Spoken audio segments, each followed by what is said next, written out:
Today, I want to talk about the value versus clout gained from owning luxury products, especially how it's perceived online. Specifically, the Birkin bag, just because I think it would be an interesting case study. I know I'm probably late to the whole discourse around Birkin bags and them being investments and whatever. But for those unfamiliar, the Hermes Birkin bag is basically a range of bags that go from anywhere from 9,000 US dollars to 500,000. The internet for a while has been a bit obsessed with this bag for reasons that I want to understand through this video along with you. A lot of people have talked about bragged about owning bags from like big celebrities to your micro celebs to the rappers. My familiarity with the obsession of Birkin bags has been through the ever so chaotic Black Twitter. Yeah, just people having discussions about wanting to someday be able to own one or getting one or just thinking they look nice. And just aesthetics wise, I want to come in and claim my bias of I really don't think it looks that nice. And I do wonder and want to pose the question to the people who are kind of like in the I'm obsessed or I like this bag of whether they would like it if it didn't have the Hermes, if it didn't have the Birkin title, if it didn't have the reputation, which is why the title of this video probably is about whether it's a reputation thing or a value thing. I feel like luxury items in general have become more accessible, not necessarily that most of us can afford them now, but just because we are seeing them on a different range of people. So where before luxury items were exclusive to like the mega rich and celebrities, more and more people are tapping into that sort of visible wealth with the evolution of influencers, entertainers and that sort of thing. The new money like to flex their wealth, and the Birkin bag has sort of like been the symbolic of, oh, you've made it because you can invest in all these bags. And I'm using the word invest, which I will explain a bit later. Kylie Jenner showing off an entire wardrobe of just Birkin bags, and I would just see that and be like, why? But obviously that sort of content gets views because of the shock factor of, oh my god, that person's bag is like a person's entire year's salary. Or in some cases, depending where you are in the world, the entire amount of money you stand to make in your entire lifetime just on one shelf. I started to think like, why is it even so expensive? Like, even from the articles I've read, hours wise of construction and materials wise, it's not even, there's such a high markup for it that you have to wonder whether, it's actually worth it in that regard, or if it's just that you're paying for the name. And like I said again, whether you would actually like the bags and what they look like if they didn't have the Birkin label on it. And this can apply for any designer item. Like a lot of the times, for example, like the Prada bucket hat, and people being like, oh, I want a Prada, like, it's a bucket hat, just get a bucket hat.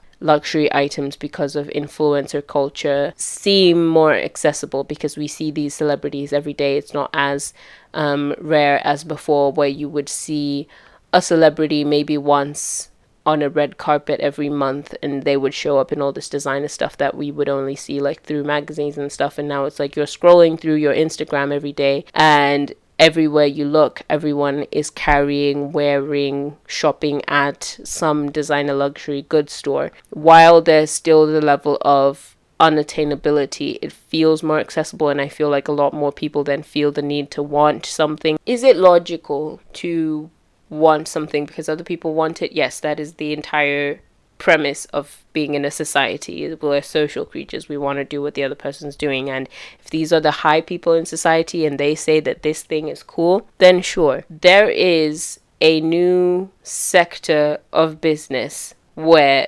people sell their old shopping bags on things like Etsy, on eBay, to people so people can pose with the bags and look like they've just been on a shopping spree. I never would have thought of this. I respect the hustle of the people who have thought of this, because instead of throwing them in the recycling or reusing them, selling them for some cash, go on. However, I feel bad for the people who want to flex so much that they've ended up going through this process of, like, imagine ordering paper bags. Like, imagine buying someone's paper bag from Primark. To be fair, you could probably walk in there and they would hand it to you even if you just asked. But that sort of thing, like people buying paper bags and then being called out online as well. Like, for example, this young man who posted a picture of himself with like these Gucci bags outside of like I think it was Rodeo Drive or something, and being like, oh yeah, I've just been on a shopping spree or whatever, with some inspirational quote thing. And people pointed out that the packaging for Gucci products has now changed.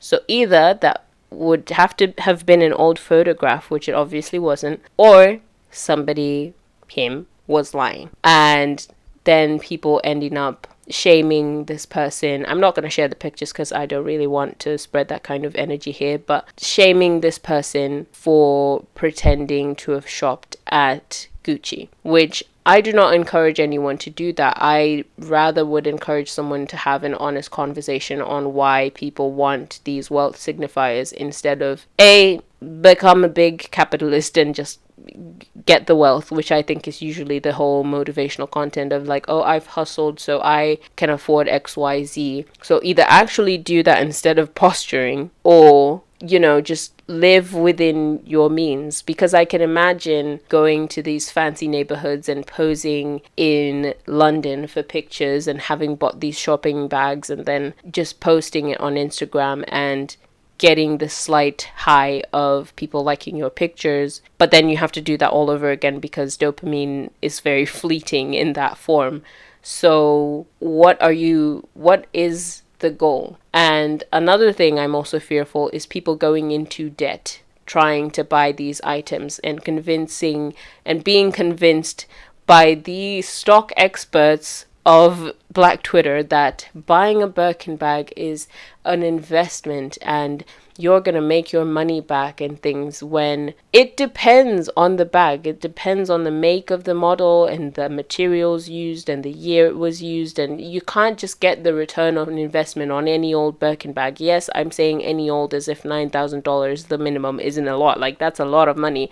But still, in terms of investing in it, it's still how much are you going to get in return, really? And I feel like people don't also understand that if you're going to be buying them for that purpose, you can't be taking them with you on the train into the street to go take Instagram pictures and getting them rained on. You kind of have to keep them pristine and just hidden away. So you've just sunk a load of money into something that's just sitting in your wardrobe for maybe potentially a return someday.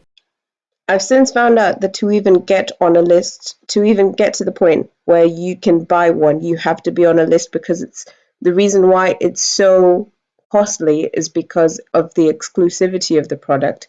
So only big name people, or at least people who've demonstrated a certain amount of wealth, end up on these lists of being able to, or being scouted even to be able to buy an Hermes bag.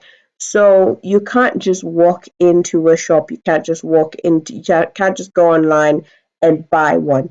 And if you do that, it's usually from like another reseller who's like already upscaled or raised the price to make up for them being a collector. So it's not even as simple as the stock experts of Twitter would imply. And I just thought that was fascinating. These conversations about whether or not things like the Birkin bag are just sort of status symbols, and what happens when the status symbol changes, what happens when people start obsessing about a new thing, and certain people have sunk into debt trying to acquire this cool in thing, and just the way people run through trends. Because I'm talking about this now, but the conversation about Birkin bags has probably died down for maybe a few months now. Even with designer fashion, where I feel like the cycles aren't as rapid as fast fashion, people still go through a lot of trends of like for example, the Gucci belt was a big thing, and now everyone's sort of like, the hype around owning a Gucci bag or the Gucci logo purses has sort of died down. So it's like, to all the people who've gone into debt, or to all the people who are saving up trying to go and buy the sort of item, and the benchmark constantly being moved. It's never sustainable to try and follow trends, but it just doesn't end up being sustainable for your own health mentally if you keep worrying about these sorts of wealth signifiers and designer items. And I feel like it's worth always asking yourself, like, would I like this item if this embossed logo, this print logo, whatever, wasn't on this item, would I like this item if I could wear it and no one else could see me for an entire day? No one is going to be thinking about you in like 30 seconds of seeing you, especially with how rapid things are on social media. Like a day from now, you'll probably have forgotten watching this video. This is for you, and you are going to be the one sitting in this debt, and you are going to be the one upsetting yourself because you're not living up to this standard of like everyone on social media seems richer than you. But anyways, that's been my rant for the day. Let me know your thoughts in the comments as always. Please make sure to like, subscribe, and share my videos, not just this video, anyone you enjoyed. Thank you for joining me. To the new people I've seen, I've gained a bit more subscribers recently through an older video. Also, please donate to my Ko-fi if you like, and I will see you next time.